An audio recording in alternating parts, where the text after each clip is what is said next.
This podcast is part of the Power of Podcasting Network. Find it at powerofpodcasting.com.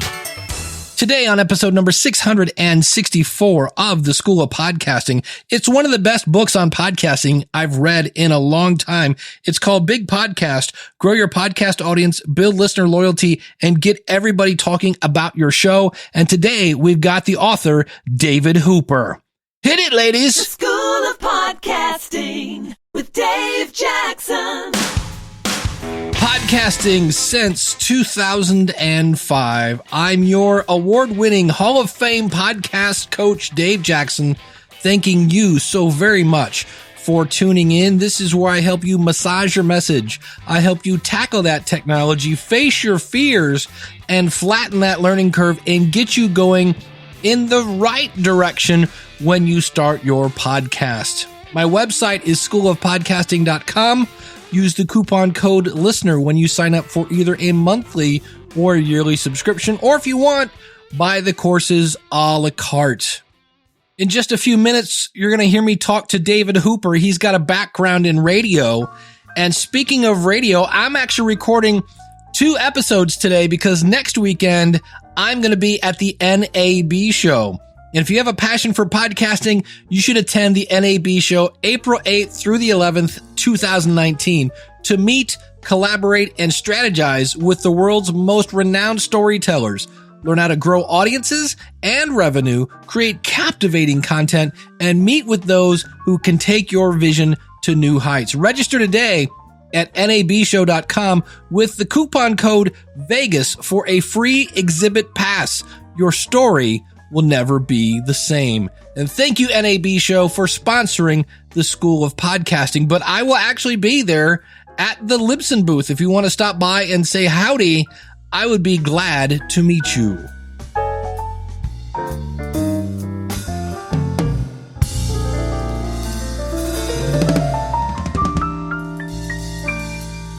Today, we're jumping into the deep end of the pool.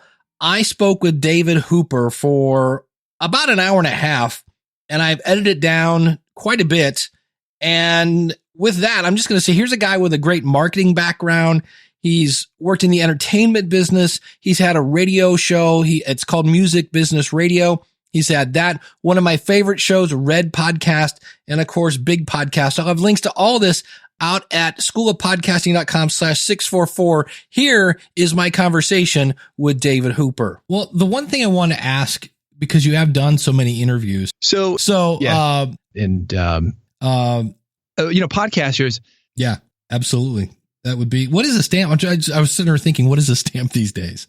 Yeah. And where do you find a mailbox? Right. I mean, that's a whole nother thing. Once you lick them, you're in trouble. That's it. What? Okay. I realize this only works for one day, but as I release this, it's April Fool's Day. So that's my little tee-hee-hee April Fool's joke. Let's try that again, shall we? All right. Well, joining me, I've known this man for going on probably 13 years, something like that. When I drove to Nashville, Tennessee to be on his podcast, I was familiar with his books for music marketing. I was like, wow, this guy really knows his stuff. Then he started a podcast, which was part of his radio show. And now it's not only a book, it's a weapon. It is 400, and he said, turning to the back here, 62 pages. It's called Big Podcast, Grow Your Podcast Audience, Build Listener Loyalty, and Get Everybody Talking About Your Show. David Hooper, thanks for coming on the show, buddy. I'm glad to be here. I'm very excited. And I've heard you have some discrepancies in opinion. Yeah, we're going to talk about those, I hope. We are going to. There are 2 things. I will say this. I am in chapter 15. How many chapters are in this thing?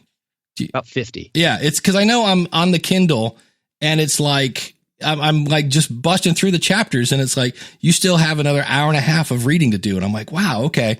And I will say this, that aside from 2 little things that we'll talk about a little later, everything in here, I'm like, wow, if I were to write a book about how to start a podcast, you pretty much nailed it. It really is. There's some really just nuggets of stuff that I'm just like, oh, wow, this is cool. And this is exactly how I would say that. And I love the way you start your chapters, because usually there's a story, and then you end the chapter with like this nice little summary of like, here's everything you just learned. And it's a quick, easy read. And so good on you, buddy, on the book. I don't want to go into this story, but you and I recently went on a trip that proved you are a very curious person. Have you always been that curious, and where did that come from? I am a very curious person. I studied commercial music when I was in college, but my minor was sociology. Always been interested in how people work and how societies and cultures and groups of people work. And I'm also one of those people that I'm not afraid to ask questions. My mother was a librarian, so there's a lot of research and curiosity and things that go into being a librarian. Okay, I'm going to jump in here. If you know David Hooper, you're probably like me and you just went, oh, it all makes sense now.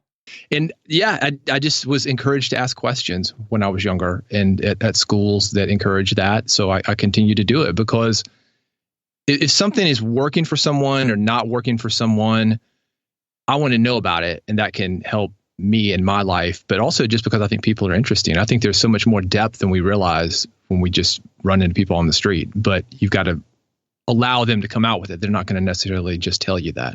You'd be surprised. People are afraid to ask questions and people are afraid to go there and talk about, let's say, sex or politics or money or the things we're not supposed to talk about. But they're also dying to talk about that. And sometimes it's a big relief because it's an elephant in the room and people are like, oh, and that's one of the things that's so great about podcasting, isn't it? Because you can be listening with your headphones and nobody knows that you're listening to something that you're curious about. And I think because it's audio only, when we're doing interviews, that people have a sense of maybe comfort that they wouldn't have on video or that they wouldn't have live because it's just you and me talking in a studio. And then that message gets out. And obviously that has mixed consequences. Maybe you were a little too relaxed in the studio, but I think that's one of the positives of podcasting. Has there ever been a time when your curiosity got you into something that did not end well? I've been told by publicists not to ask about certain things. And we will have artists, and sometimes these artists live, let's say, interesting lives. And I had a guy coming in and he had just been arrested. I think he was in a stolen car and there were drugs involved. But the publicist she says, don't ask about the recent arrest. But it came up and I went with it. He was really cool. Like I said, people are really ready to talk about it. And we didn't tell her that we talked about it. She might have found out later. So I'm not sure. I mean, because I want to respect boundaries. Like I've had situations like that where people will say, I would rather not talk about this. And there's one time that I agreed to that. A woman was in Scientology and she had broken out of Scientology and her parents were still in it. So they said, don't ask about that because Scientology is watching her and we don't want it to become a rift between the family. And I respected that. But most of the time, if somebody doesn't want to talk about something, I'll say, I'm not interested, especially if it's something that somebody wants to hear. Now, if it's something that it's like, who cares about that? I don't worry about it. But I think we should be asking questions.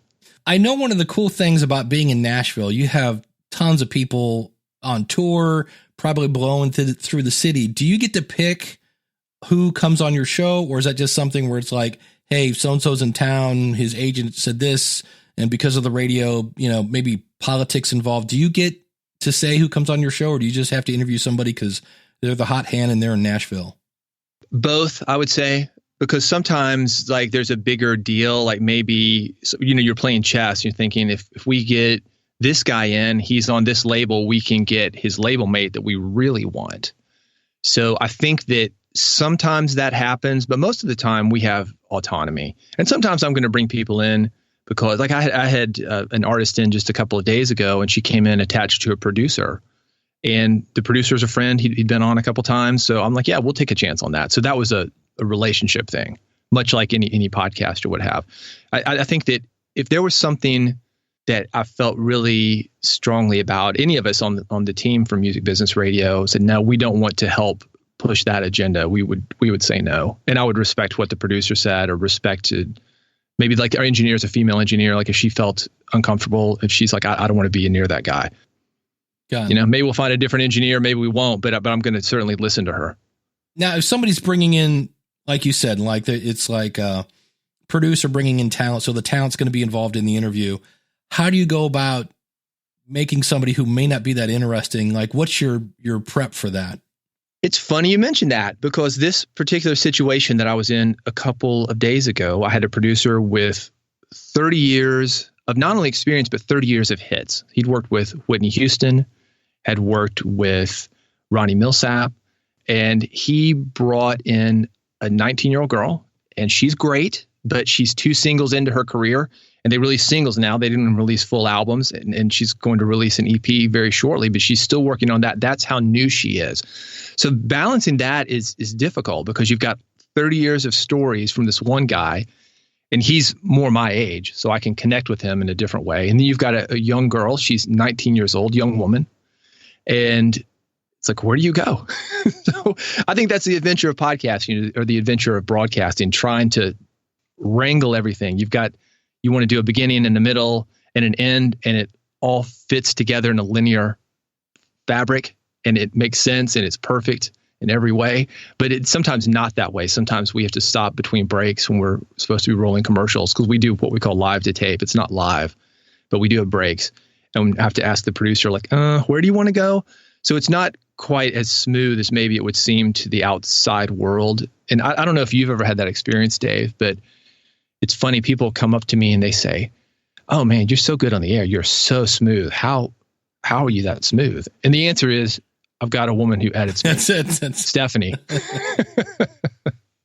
That's funny. Well, you are the first person ever I ran into that did a pre-interview, because again, this was probably 2006 or 7. And it was funny because I remember sitting there and you're like, okay, do you have something about, and whatever the topic was. And I would start talking about it. You're like, no. I just need to know, can you talk about that? And getting a podcaster to shut up is not the easiest thing. And you'd be like, well, what about this subject? I'm like, oh yeah, because the thing. And you're like, nope, don't save it for the air. That was the first time I'd ever heard a pre-interview.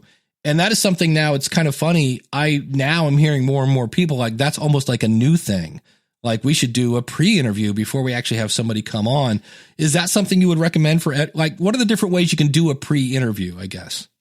Yeah, 100%. I would recommend that.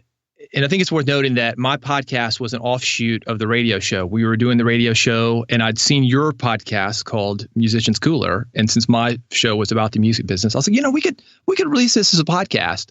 And it's kind of funny because at the time they're like, a podcast? What's that? We're radio. We don't need podcasting. And now we're getting more into podcasting, and more people listen to the podcast than the actual radio show. But the pre-interview came from that, just being really prepped, because being on the radio, I was in there with an engineer. I'm in there with a producer. In 2005, I didn't have the experience that I have now. So I wanted to prep out everything, and I wanted to know what I was going to ask and have people respond in a way so I wouldn't be caught like with 60 minutes ahead of me and the interview's over in 1 minute in. Right. I wasn't that smooth myself at the time. I couldn't carry it by myself. Maybe now. Yeah, the pre-interview is really important, and the different ways that you would do that. I like to do it away from the studio maybe a week in advance, because what you were talking about was kind of the sit down pre-interview where we come in with a guest and I'll say, all right, Dave, this is Stephanie. Stephanie's the engineer. She's going to make you sound great so you can relax. You're in good hands with Stephanie. Here's Gary. He's the producer. Stephanie's going to go get the mics ready, set up the system, and we're just going to sit here and let's kind of go over this so you know what you're getting into. And I let people know what they're getting into, because recording, this is something you and I do every day. But for most people, it is very intimidating. And you talk about me being intimidated in 2005 when I'm in a small recording booth that's probably, 6x6, 7x7 with a bunch of hot equipment and 2 or 3 other people, and it's getting really hot and you can't run the air conditioner.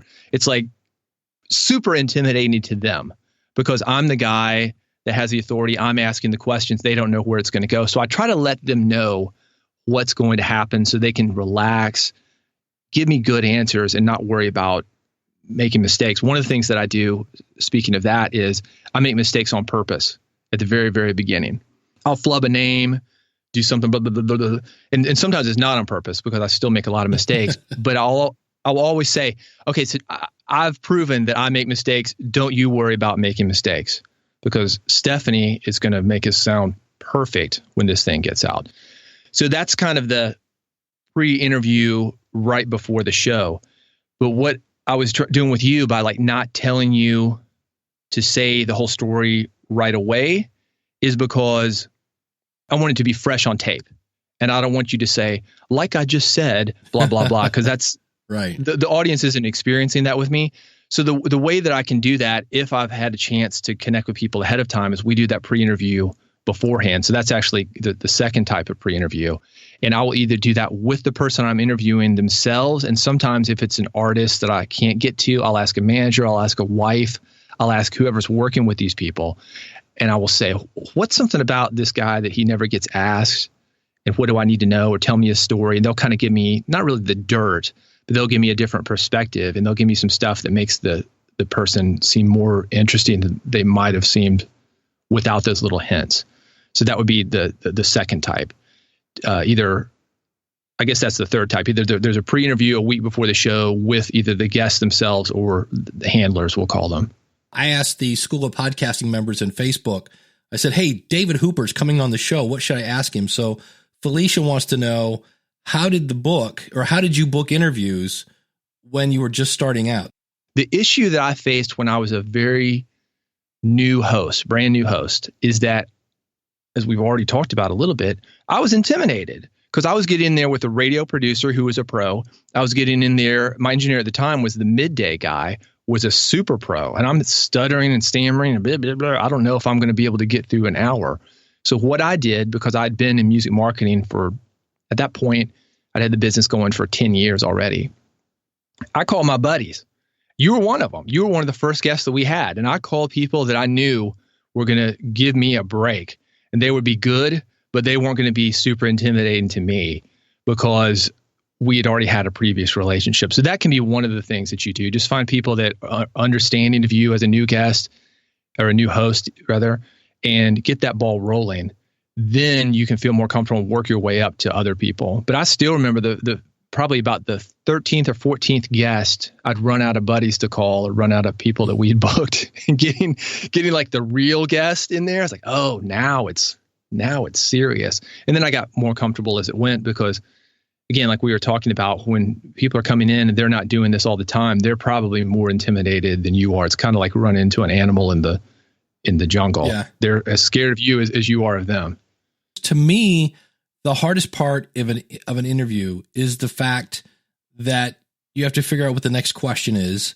And then also, while they're answering, you're listening to the question while you're still kind of thinking about, do I do a follow-up question here, or do I go to question number 3 on my sheet? So I always tell people there's a big dance going on in your head.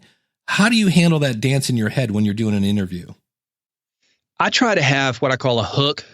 And what I will do is I don't write out questions or have like an order that I have to get through. We've heard podcasters like that, right? As Casey Kasem says, you're coming out of a death dedication, and then you're coming out of the upbeat number, then you're going into a death dedication. You got to have something that matches.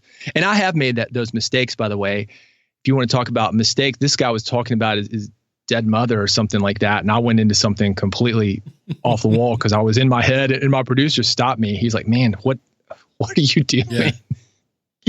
Let's dive deeper into that." As far as like organizing, what I try to do is I try to have topics, and I will have a guy. I'll give you an example. I did an interview with Rob Halford of Judas Priest. Yeah. And that was done via ISDN, meaning that he's much like what we're doing today. So we're doing via Skype.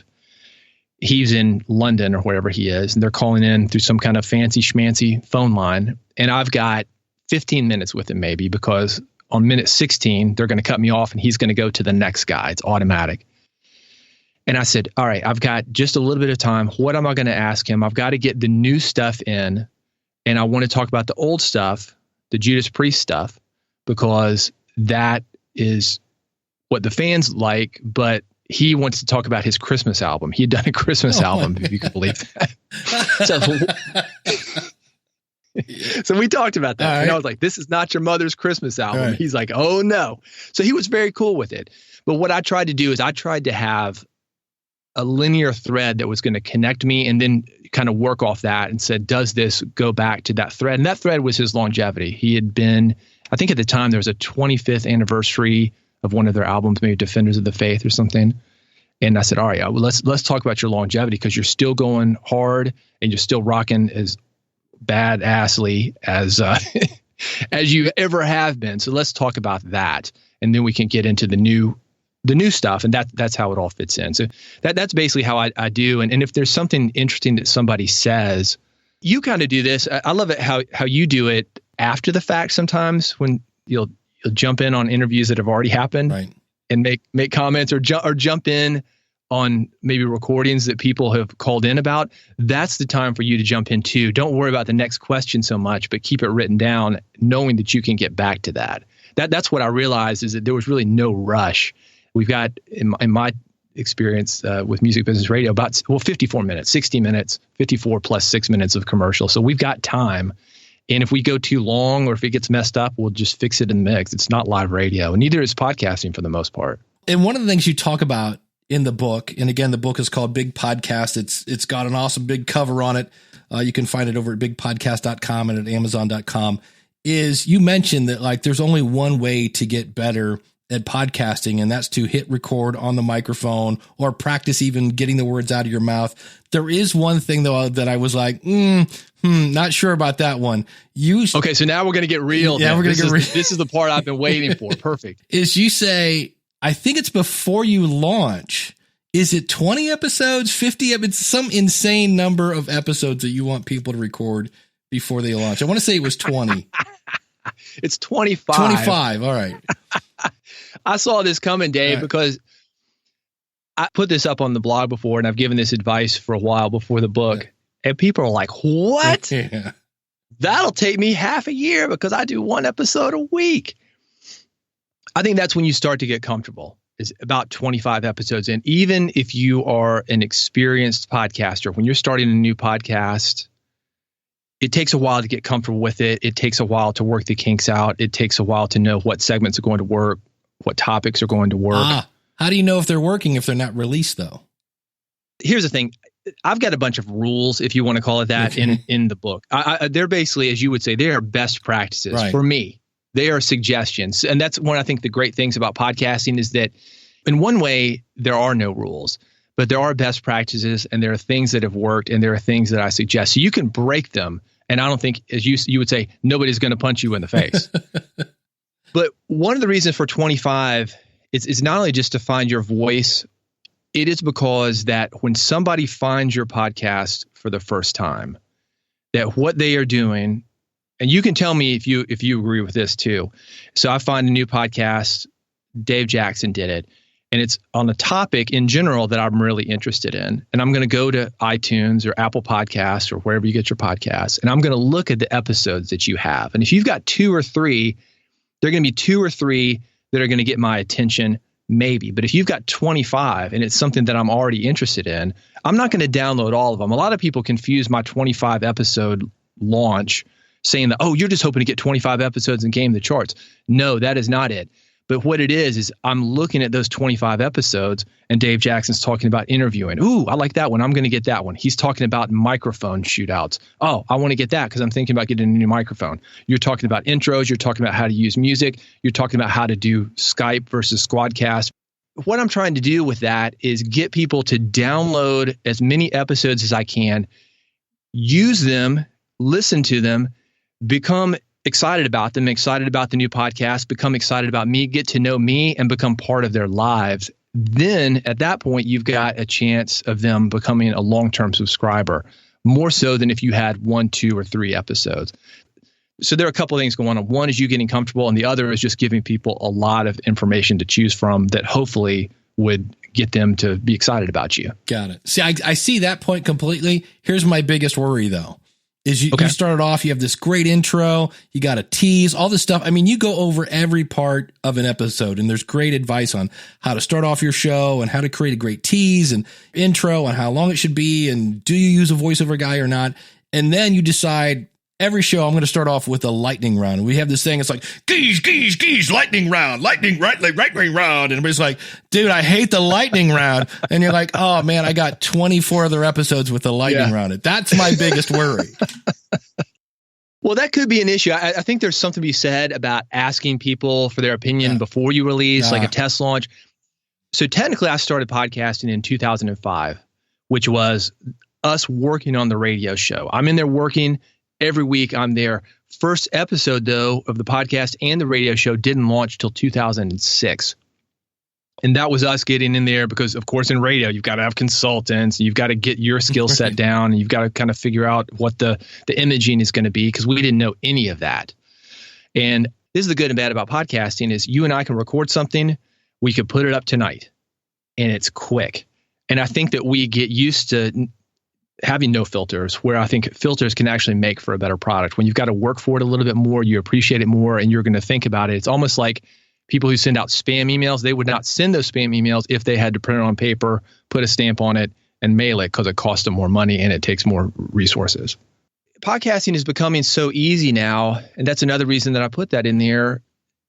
People have mixed feelings on Anchor. I happen to love Anchor. I've got a podcast called Build a Big Podcast, and that was a fluke, and I started it on Anchor because I wanted to get better as a host. I said, this is the easiest way for me to practice my broadcasting ability.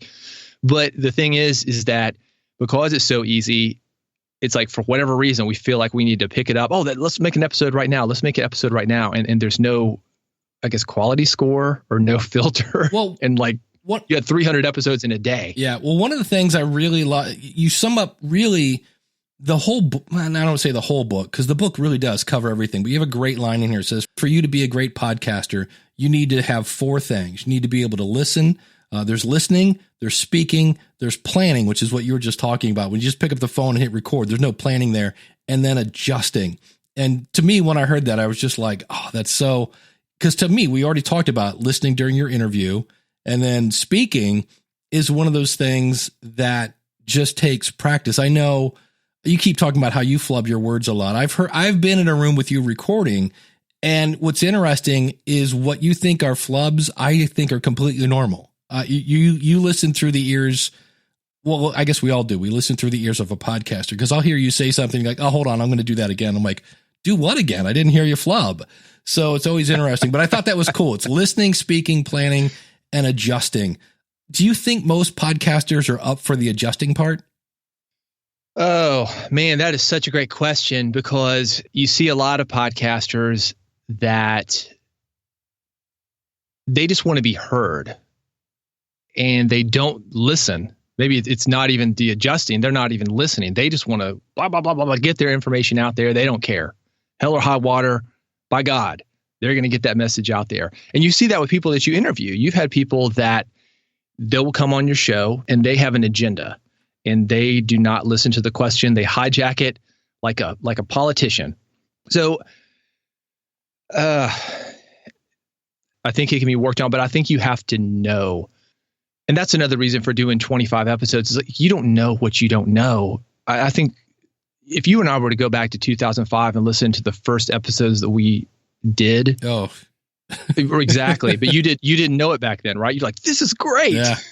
People all over the world are listening to this. Holy cow. And then you look back and you're like, oh, is there any way I can not have that go out to the world? Yeah. Because you do have a section of the book where you talk about how being in radio and how to do an air check for yourself. My buddy Monica Rivera, I heard this from her podcast. You can't read the label from the inside of the bottle. Is there any way that we can step outside of ourselves and really give ourselves an air check?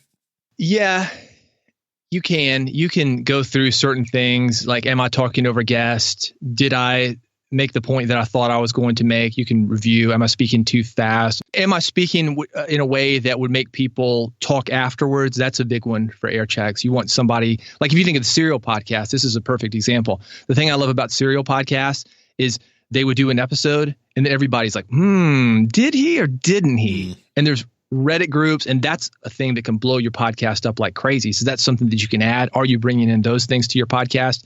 But yeah, air checks are very, very scary. And I can tell you an air check story because I think it relates to what you just said about podcasters adjusting. And I think that sometimes podcasters are afraid of getting feedback. And the air check, the way it would work in radio, and this was a big opportunity that I missed because this guy is dead now and he will never be able to air check me. But his name was David Hall. And this is a DJ that I grew up with in the 70s. He was on the big rock station back when radio really mattered, playing arena rock. So I love that kind of stuff as a kid. You and I grew up around the same time, and it's that kind of stuff. It's a station you would have loved. And when I got to WRLT for Music Business Radio, I said, David Hall, wait a minute. That's David. He was the director there. And I was a brand new DJ, a brand new podcaster. And my producer said, David would like to sit down with you for an air check. But David was also super intimidating. I'd grown up with him. He'd had 30, 40 years in radio. He was a legend in Nashville. I just kind of sat on it and just waited it out. And David unfortunately passed away. And I'll never get to it. But I really think that would have made me a better host, even if it would have been a hard experience, because this guy it's like, he's going through every little thing. He's finding every little flub. And because of my internal critic, I didn't need that. I was too sensitive to it. But I think that if you can have somebody that is not your mom and not somebody who's going to tell you that you're great, but somebody who actually has experience, and you can do that. You mentioned Jeff Brown. Jeff Brown is great for air checks. You're great for it with Podcast Rodeo Show. But I know that you've had experience with Podcast Rodeo Show where you said some stuff and people aren't ready to hear it, even when they come to you. I mean, I think you have to look at it like it's just an opinion, but at the same time, we have to respect people that have experience maybe more than we do. And I think we need to listen to it. But I know this from a person who's just come out with a book, or being a person who's just come out with a book, that we all hope that somebody's going to read our book and they're going to say, it's perfect. I wouldn't change a thing. We hope that about our music, our podcast, anything that we do. And that's just not the case. We have holes in everything that we do. Yeah, there's always room for improvement, unfortunately. Yeah. Yeah, but unfortunately, like a book, don't tell me now. We should have told you before I published it. Same thing with a podcast. At least a podcast, you can go and make the next one better, right? Yeah. But we get so caught up, though, in wanting to have perfection, and we don't know. And sometimes I do think that people are cruel, especially if you go on like a Facebook group. You got these know-it-alls, or God knows, YouTube comments are awful. YouTube is if you want to get your feelings hurt, start a YouTube channel. Yes. And everybody's got an opinion. And I think that it's easy to make comments. And I think we need to keep that in mind as creators. We do a segment on Music Business Radio. We call it Dave's Demo Derby. And we will have people from around the world send in demo tapes, what we call demo tapes, like just, songs that they've done. And the cruelest people are the executives, the people who've never made music. And the most compassionate people and the people with the best advice are the songwriters, the producers, the musicians, the people who are in the studio, and they know what it takes, because it takes guts and it takes cojones, we'll call them, balls, for you to put your message out there. And I think that we have to keep that in mind, that some feedback doesn't matter, and it could be on either side of that. It could be your parents. The feedback's not going to matter. They're too close. And it could be the guy on YouTube who's sitting in his mom's basement just mad at the world. Speaking of getting your message out there, one of the questions we always hear is, how long should my podcast be? And I think, I could be wrong, this is what I was going to ask. This might be the second thing I disagree with you on the book, because I think I was waiting for that, Dave. I when you said it, I knew it was coming. I think you say in the book you're shooting for that half hour, 20-minute drive to work range. Is that? I couldn't really tell if that's what you were saying. You kind of mentioned it, and then I was like, was he saying that's what you should shoot for? So what are your thoughts on that? So I said 25 minutes is best, and in brackets, for most podcasts. There we go. And the reason I say that, and this is a timely question, because just last week there was some research that came out that said, I think it's about a third of people, 67% stick around, and about a third of people never go back to podcasts that they haven't completed, to episodes. So you're like, well, 67 people stick around. It's like, yeah, you're a glass half full guy, but about a third of them have left and they are never coming back. Right. So my thought on keeping it at 25 minutes, one, we're trained because we watch 22-minute television shows, but also because of commutes, average commute being about 25 minutes, the average workout, you go on the Stairmaster, a lot of people are doing like a 30-minute workout. So it's very nice to have something, as I say, at the beginning, the middle, and an end, to give them a sense of completion, where they're not having to stop in the middle of something they might never get back to, or have to worry about it and have their brain thinking about it all the time. I like to have a complete episode. If you get too long, we always talk about hardcore history in the podcasting space. Right. And a lot of people are intimidated by that 4-hour episodes. Oh, it's nuts. That's an audio book. Yeah. Yeah. And they're like, well, when am I going to do that? Because people are busy. Yeah. So I don't think it's a hard and fast rule. I think you do you. And if you need to go on longer, if your message, we say it can't be too long, only too boring. So if your message needs to be 4 hours and you can't do it 1 minute shorter than that, make it 4 hours. But if you can be brief about it, this gets back into the filters. I think that a lot of times, we benefit. I talk about this in the book. My friend Rick Roberts, Write Tight. He's a comic. He's a podcast called School of Laughs. And the reason comics are funny is because they get to the point, he has something called laughs per minute. And laughs per minute, 6 LPM. So he wants something every 10 seconds. Wow. He wants you to be laughing. That's not easy to do. And the way that you do that is you edit. And the same thing with your podcast. You have to ask yourself, does this really need to be in this podcast? That's how I do it. Anytime I do an interview, or if I listen back to it, if it's an interview, I'll listen to the question and I'll listen to the answer, and I'll just look at that one little segment there and say, does that bring value to my audience? Would my audience ask that question? And then if it does, yes, it stays. And if not, it's on the cutting room floor. So yeah, just to take it behind the curtain, you and I are 3 hours into this interview. The other podcast I want to talk about is your Red podcast, which is a marketing show. This is not your grandpa's marketing podcast. It's a really cool show. Did you purposely set out to say, I'm going to be completely different than every other marketing show? I didn't. But here's the thing is I came from the entertainment industry, and in that industry, it's full of characters. Right? You got guys getting in drugs and then stealing cars. Like that's the kind of people that we work with. And I thought I was a business guy because I was on the other side of that, being the guy who was responsible. And we got to get to that next show, buddy. And I was the guy who was, I guess, like the teacher or the babysitter. Maybe that's a better word for it. Until I started working with real business people, and they were super excited about spreadsheets and run rates and venture funding. And I said, oh, brother, this is boring as hell. So I said, what can I do to bring in what I've got?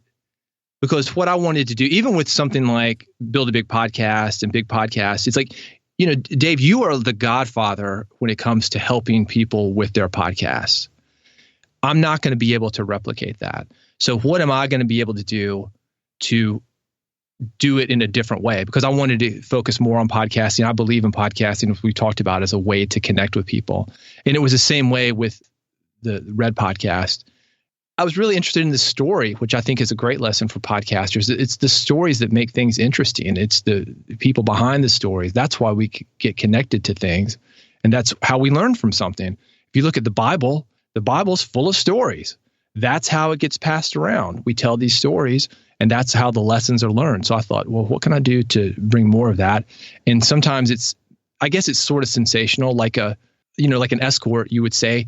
But I don't even look at it like that. I look at it as, let's bring the humanity into this, and let's show that people are people. And that's one of the things that I did with the IRS call. People are so frustrated with those IRS callers, and they like to make fun of them. If you look at them on YouTube, they're trying to waste their time. And I sort of did that on the first call. But then what I did is I called them back, and that's when the conversation began. And they didn't trust me at first, but I won them over.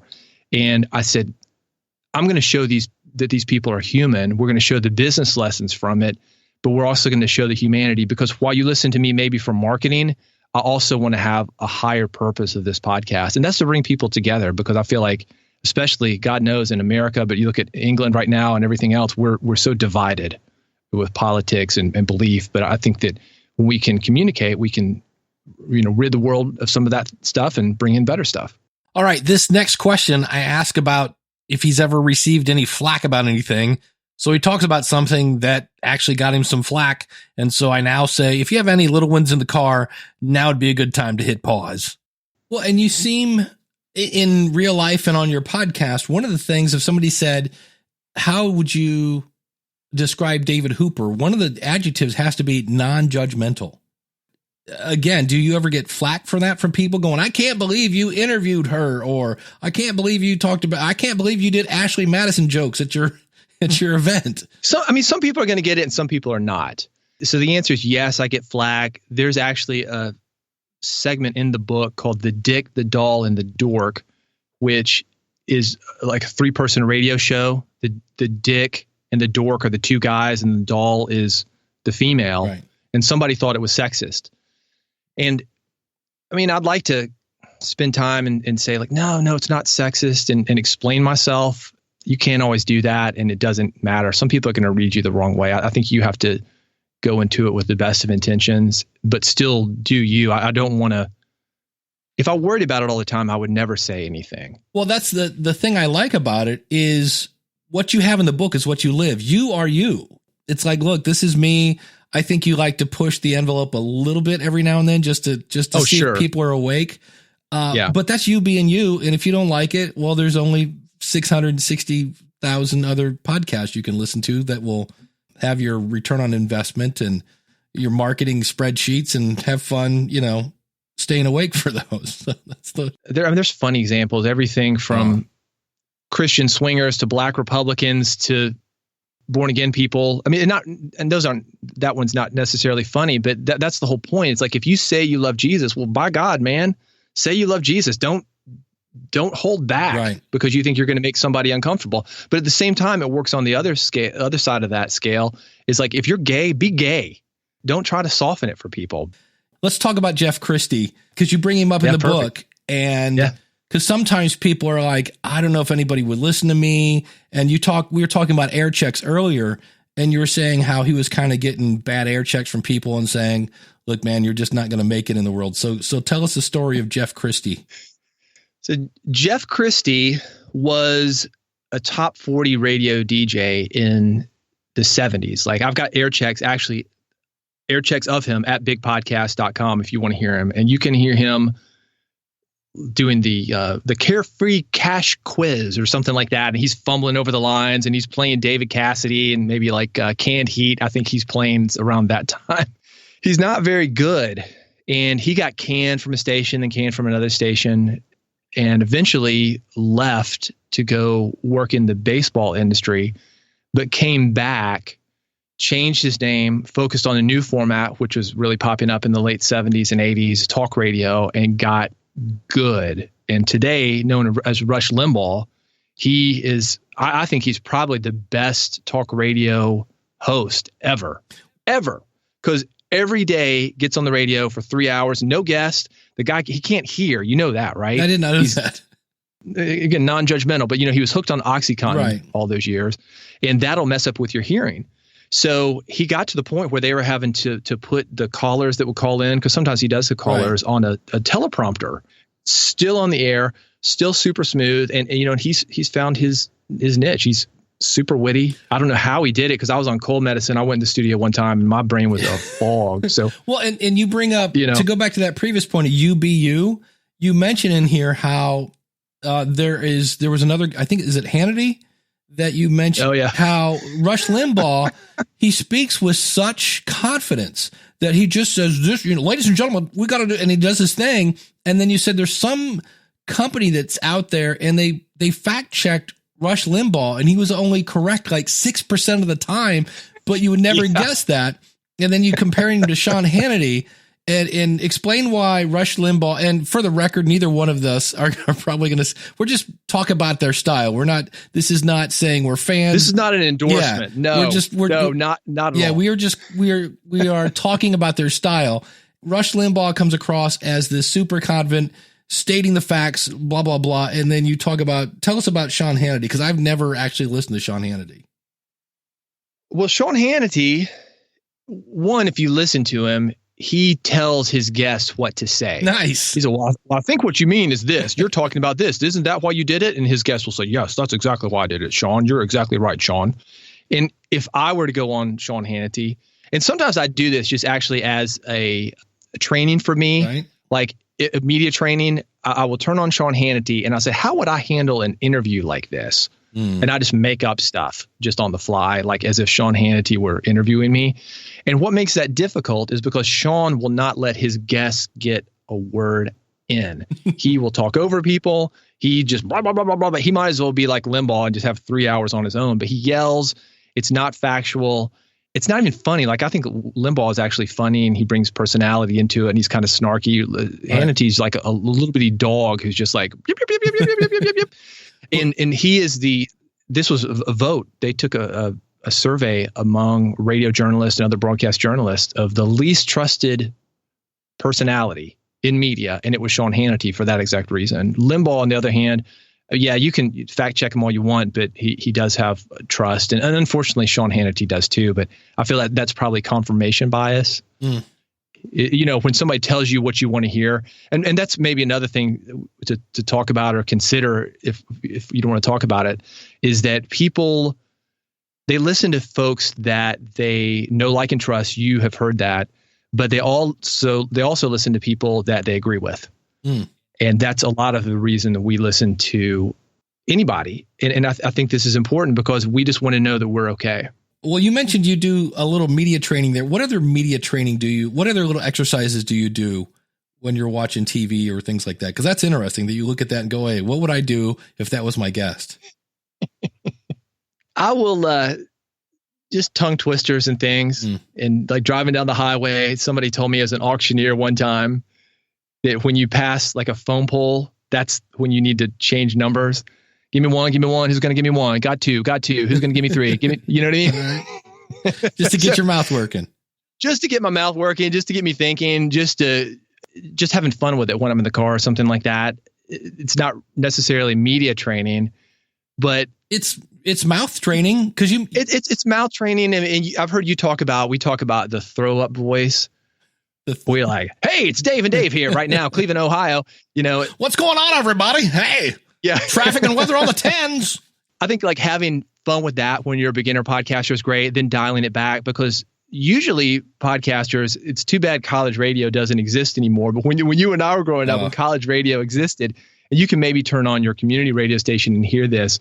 But it's kind of like that. There's a SNL skit called The Delicious Dish with sweaty balls. And you have a tendency to go the other way. People are so worried about being the morning DJ throw up voice that they go the other way and they're boring. So I think, having fun with that, you can record yourself and you can listen back. And sometimes you're going to be surprised at what you hear. But it's also a lot of times you may think, in your head, you're sounding like obnoxious DJ person, and actually you've just bumped it up to not boring, where your regular voice is that NPR.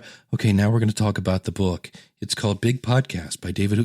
But you've actually now bumped it up to, wow, they're actually awake. Okay, great. So, but it's finding that, and I think that the way that you do that, as we talked about, is that you got to get in there and podcast. You got to get in there and make mistakes, and you're going to have that old tape out there, Dave. Let's go back to 2005, and you're like, ooh, the change is so slow. You don't see it happening. You don't see yourself becoming a better host. And the way that I knew it, because I remember doing promos at the very beginning of 2005, and it took forever for me to do a promo. And the promo would be something like, my guest this week is Keith Thomas. He's produced Whitney Houston, Mariah Carey, and such, and what we're going to talk about. It'd be something like really simple like that. And I had to recut a promo for the same show because we had this thing called The Vault. We were going to do some reruns. And I remember thinking back to the first time I cut it. I go back in there 10 years later, and it's like, bam, bam, bam. I cut like 5 or 10 of them in the time that it would have taken me to do half of one. And I was like, ooh, okay. But it was really enlightening to me because it's like, man, this is a really slow process. And I didn't see myself getting better because I don't feel like I'm necessarily better, but I am. And the only way to do that is to keep that old tape. That's why I keep all my old podcasts up, because I want people to go back and see that I didn't start out as good as I am now. And not that I think that I'm great, but people think that I am. People think, oh man, you're so smooth on the mic. Well, it's editing, like we talked about. Well, I had somebody ask me once, why do you put your bloopers at the end of your show? Because I do that on occasion. And I said, because the first time I did that, I had 3 people email me and they're like, I'm so glad you put that there, because all this time I thought I was horrible because I'm stuttering and stammering. And I'm like, they thought I was perfect. And I'm like, oh, no, far from it. So I always put my bloopers in now. Plus, I think they're somewhat entertaining. And well, they are. Well, you can laugh at yourself. It shows your humanity. The exact reason that I like to interview people and to get into some of that stuff, it shows that you're not a robot. We don't want to listen to these fake DJs on the radio. That's why we listen to podcasting. We want to listen to real people. Real people make mistakes. They've got problems. I mean, this shouldn't be therapy. We've talked about that before, Dave. I have a joke in the book. It's like if your listener's not getting a copay, he's not accepting your insurance, don't make it therapy for him. But with that said, you can let people know about yourself and people appreciate it. You've got a podcast, one of my favorites that you do, called Better Dave. It's cool because it doesn't necessarily belong here, but if somebody wants to find out more information about you, they can do it. And it's done in a very humorous way. It's done in an entertaining way. So it still has those best practices, but it just brings people more into like this if they want it. Yeah. What was the easiest part of the book to write? And what was the hardest part of the book to write? I talked earlier about having that linear thread. And I knew when I met Lee Silverstein that was going to be in there and part of that linear thread. And the same thing, I've got a story at the very beginning about a businessman in New York, about how he hijacked the media. So I've got those two stories, and I knew that I was going to start there and show people what could be. And then I wanted to end there too. Like in comedy, you would call it a callback. So there's some organization there. And that was really fun to kind of have that, that big picture, and then I could just fill in the blanks. Mm-hmm. I can't think of any other part that was necessarily easy. I mean, I had to sweat through this. I'm not a natural writer. I finished the first draft thinking I was done. That was about 3 years ago. Well, this stuff is not just podcasting exclusive. I actually thought about that, and I'm not sure if that made it to the book or not, but you'll appreciate this as a guitar player, that I had some kind of contraption as a kid that was supposed to make my hand stronger. And I was telling my guitar teacher about it. I was like, yeah, I got this thing. It's supposed to make me awesome. And he's like, if you want to be better at guitar, you just need to play guitar. And I've thought about that a lot with different things in my life. And certainly with podcasting, it's like we can read about compression and we can read about whatever mixers. Right. What kind of mixer should I get? What kind of mic should I get? But right now I'm talking into a $60, $70 mic. Yeah. Should we record at 48 kilohertz or 44.1? Oh my God. Some of the arguments people get into, I'm like, really not really going to make a huge amount of difference. So yeah. Just do the thing, man. Just do it. And I don't think you just need to throw it out there without any kind of thought. I do like filters, but that's what I hope to do is give people food for thought. Because coming from a marketing and a radio background, podcasters can kind of get incestuous. Like I think there are a lot of people that started broadcasting or started marketing because of their podcast. And I think looking at other industries, and that's why I do that on the Red podcast when I'm talking about that. It's like I want to look at outside of my industry and find out how they're doing it. And that's how we can do it in our industry, maybe a little bit better than we are. Yeah. It's like you said, otherwise it's nasal, not nasal. That'd be kind of weird. Navel gaze. Yes. That's what I was looking for. Navel gazing. When we're all staring at each other, nothing new happens because we're just, it's yet another version of the Beatles that isn't as good as the Beatles. So, well, that's the perfect analogy because I think that, when the Beatles came out, everybody is going to like name their band after animals. Mm-hmm. And they're going to try to sound like the Beatles. And, we see that a lot with pop music. But if you want to look at what lasts, the Beatles have lasted. Not all those people who try to copy the Beatles. And the reason the Beatles worked, it was because, for one, I don't know if you know about the Highwaymen. They were touring Germany, Europe, years before they got a deal. And they worked it. They put in the work. Yeah. And they came over and they had their thing. And it was through partnership, and it was through blood, sweat, and tears. And, you struggle as a musician to get that art out, but that's what makes it great. And they were also turned down by a huge amount of record labels that went, nah, that's a fad, whatever you're doing. Well, I'll tell you something funny about that. They were signed to EMI in England, and the EMI in the United States turned them down, even though they already signed EMI in England. So that's how many times they were turned down. And we certainly experienced that as podcasters. Maybe we could experience that a little bit more because we don't have anything to be turned out. Like we can't get canceled. So because we can't get canceled, sometimes we don't know that our stuff should be canceled. So something to chew on. Yeah. Did you have any kind of imposter syndrome in all your different travels? Yeah. Let me tell you a personal story about that because I've been podcasting, as I talked about earlier, started in 2005, but the thing didn't hit till 2006 because we put a year in. And I was coming into the podcasting space with this book, if you will, with 20-something years of self-employment and marketing experience for the music industry. And if you want to know why the book is so big, that's one of them, because I knew that I was going to have to make an impact because somebody told me you could make this book 2 books if you wanted to. I'm like, well, yeah, but again, it's kind of that imposter syndrome. I knew I was going to have to make a big splash if people were going to pay attention to me. And the truth is, I probably could have done it with a shorter book or could have done it with 2 books, but it was just my own thing, like that I was having to go back to and go, no, this isn't good enough. This isn't good enough. I didn't really think I had an issue with perfectionism, but my wife told me that like when this book was released. So Nice. I think that we all probably suffer from that. Don't let that keep you from running your mouth, because as a person who's been running his mouth and always got in trouble with it, the benefit of that for me was that what I found was I was always able to get out of trouble with it as well. There you go. So, well, everything we mentioned today, you can find the book. You can find his resources. He's got 25 podcast episodes. This is a really great handout. I actually printed that out, and we do the Northeast Ohio Podcasters Meetup, and we actually use that for one of our meetings. The templates. Yeah, they're templates, and they're really good. So, because if you're like, I'm not really sure, how I should do this episode or what I should do, it's a really great brainstorming tool. It's 25 podcast episodes. They're templates.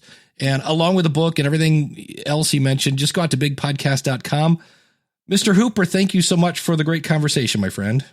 It was great. I mean, I'm so excited about being on School of Podcasting because this is who needs to get this book. So it's a real honor. Thank you. There he is, David Hooper, bigpodcast.com. And next week, you're going to get the behind the scenes of how I edited this show, because there are a couple things.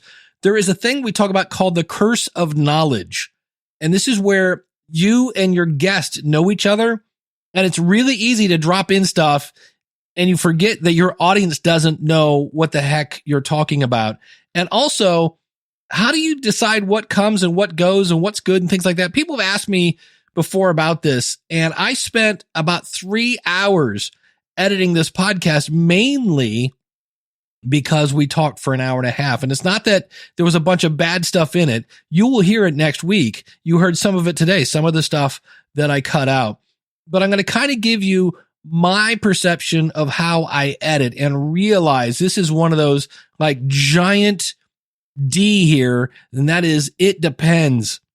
It depends. Because some people don't edit at all.